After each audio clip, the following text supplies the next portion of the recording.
September 17 వచ్చిందంటే చాలు తెలంగాణలో ఒక్కో పార్టీ ఒక్కో నినాదం అందుకొని రాజకీయాన్ని వేడెక్కిస్తూ ఉంటుంది.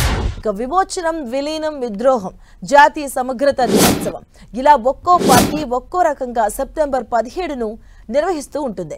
కాంగ్రెస్ ఆధ్వర్యంలోని రేవంత్ సర్కార్ సెప్టెంబర్ 17ను ప్రజాపాలన దినోత్సవంగా నిర్వహించబోతుంది. గన్ పార్క్ దగ్గర సీఎం రేవంత్ రెడ్డి అమరవీరుల త్యాగాలను స్మరించుకుంటూ నివాళులర్పిస్తారు. పబ్లిక్ గార్డెన్లో ప్రజాపాలన దినోత్సవాల్లో పాల్గొని జాతీయ జెండాను ఆవిష్కరిస్తారు. ఇక గాంధీ భవన్లో టీపీసీ చీఫ్ మహేష్ కుమార్ గౌడ్ జాతీయ జెండాను ఎగురవేస్తారు.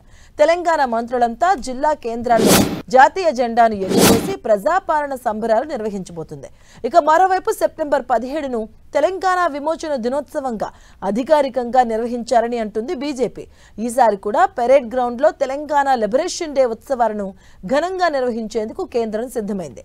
రక్షణ శాఖ మంత్రి రాజ్నాథ్ సింగ్ ఈ కార్యక్రమానికి హాజరు కాబోతున్నారు. మరోవైపు బీఆర్ఎస్ మాత్రం సెప్టెంబర్ 17ను తెలంగాణ జాతీయ సమైక్యతా దినంగా నిర్వహించనుంది.